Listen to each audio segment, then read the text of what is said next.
Evening, everybody. From a very dark and stormy Yorkshire. It's literally blowing a gale out there. We now have an open plan garden with our next door neighbours because our fence is blown down, which is very nice and just what we needed when we're trying to pay off January credit cards. But out with that, on with the tastings. So we still have 2 left of the 6 classic malts.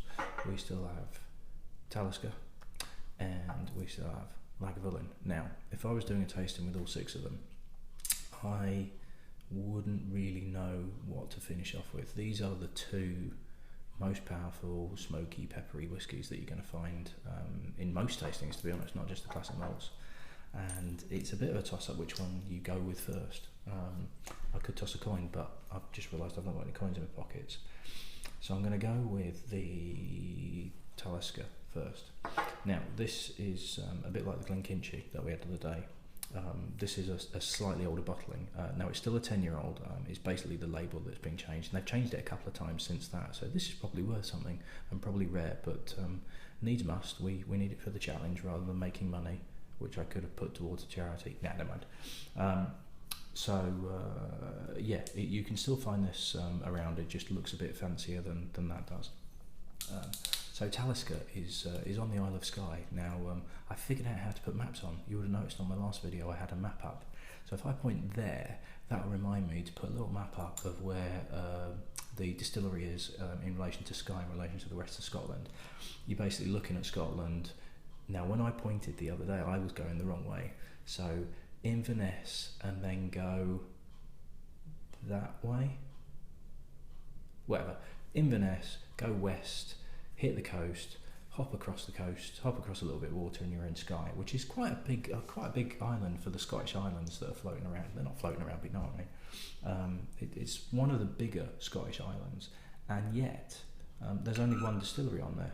Oh, that sounded a bit harsh. There's one distillery on there, which is Talisker. Conversely, Islay, which is where Lagavulin is, it's about a third of the size of Skye, and yet there's 8 distilleries on there at the moment. So, Talisker was founded in 1830, and in 1960, somebody inadvertently left a valve open in one of the stills, and at the time they were heated with coal fires. And because the valve was left open, the spirit boiled and boiled and boiled, and then basically overflowed out the valve, hit the fire, pretty much exploded, destroyed the still and half the distillery. So they had to rebuild it, and they took a lot of time to actually make sure that they rebuilt it almost exactly the same as it was previously, that the still was exactly the same shape, it was made the same way as it had been originally, because everything is about consistency with a lot of malt whisky and single malt in particular. It's all about making it exactly the same time after time after time, so that the whisky that you enjoy always tastes the same through the years, unless they decide, and it's more kind of a marketing or a commercial decision, to turn around and go, do you know what, we want to change what we're doing and we need to, market it as such. Hello, I haven't finished yet. To you too. It's not very nice, is it? So Talisker kind of gets roped in with the Islay whiskies in that it's known to be very, very more peppery than kind of medicinal like Islas are, but very full on, very pungent, very smoky. So straight away you can smell it, and we're getting now to the territories where this is the type of whiskies that will put some people off, and in some cases, if this is the first whiskey that you've ever drunk, say you're a 17-year-old, even though you shouldn't be drinking anyway, but say you're a 17-year-old and you managed to nick some whiskey out of your dad's liquor cabinet or your mum's liquor cabinet, and you managed to nick some and put it in a glass and then go, oh my god, that's absolutely terrible, I'm never touching that stuff again, and you assume that all whiskey smells and tastes like this.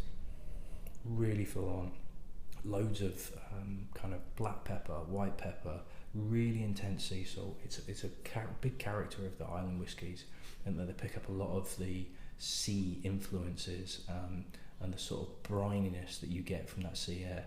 It's very evocative of actually being stood outside the distillery and taking a big deep breath of that air, along then with some alcohol on the side of it.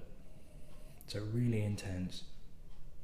Black pepper, there is kind of a smokiness to it, but it's like a distant bonfire more than anything else. There's a slight medicinal flavour to it, a slight medicinal nose to it.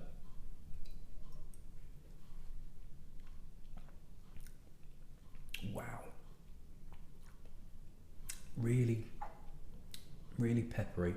Now this is a slightly higher alcohol percentage as well, 45.8%, and they're just putting that little bit extra in there just to give it even more oomph.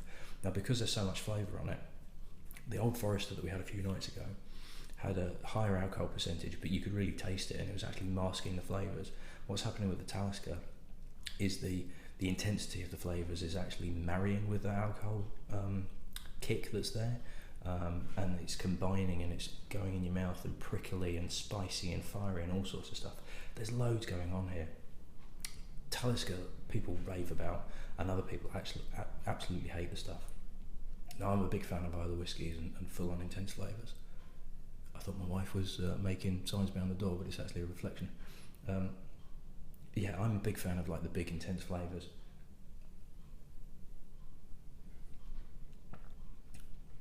And this has got them in abundance. However, having said that, it's not smacky in the chops. There's a really good sweetness to it. It's really nicely rounded. There's not a huge amount on the finish, but I mean that in quite a good way, in terms of it's not peppery and spicy at the back of your throat and then lingering.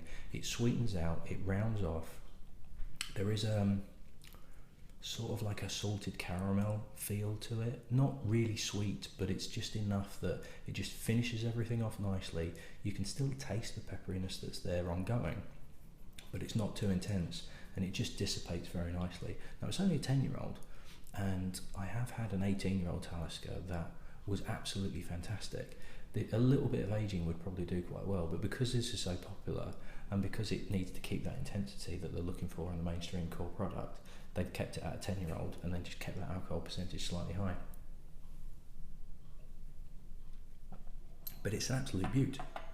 Now, they have released a couple of non-aged statements recently. In 2013, there was one called Talisker Storm. Now, unaged means that there could be some younger whiskies in there, as well as some older whiskies to kind of balance it out. It's a bit like sheep dip with the vatted malt, where they're taking different ages and combining them together. But because it's just from one distillery, it's still a single malt, it's just different ages. It wouldn't look very good if they marketed it as say a 6-year-old, a Talisker 6-year-old. The age statement that's on any single malt label, or pretty much any whiskey, is the age of the youngest whiskey that's in there. So Bell's 8-year-old, the youngest single malt in a Bell's is 8-year-old, but there's actually older whiskies in there because they're trying to balance it out. So with the Talisker Storm, they've used some younger whiskies to get even more power in there, and they use some older whiskies to balance everything out and get even more of a complexity of flavours in there. Then just recently there was another one called Talisker Sky, which is a bit more of an easier drinking Talisker. They've kind of softened everything down just to try and encourage people that wouldn't necessarily touch Talisker or find the standard 10-year-old a little bit too intense, but still give you an example of all of those flavours. You're looking at about 30 to 35 quid for the standard Talisker 10-year-old, and it's a cracking dram. What I would say is that if you're new to whiskies, or if you're buying a present for somebody that's relatively new to whiskies, it's worth getting them to try it first, because if you bought this as a bottle, as a present, and I will go on to this when I get to the Lagavulin, if you gave this to somebody as a present and they just drank Bell's or Glenmorangie or one of the softer, easy drinking whiskies, and they had this one, it could be enough to really put them off. It could open their eyes to a whole other aspect of whiskey, but it's a bit of a risk, and it's pretty expensive for a bit of risk. 30 quid's nothing to be sniffed at. But give it a go. If you've got somebody with a bottle and you've never had it before, try it, because it's fantastic. Right, I'm going to wash everything out because I'm going to do the Lagavulin next. You'll see that tomorrow or whenever I upload it. So I'll see you next time.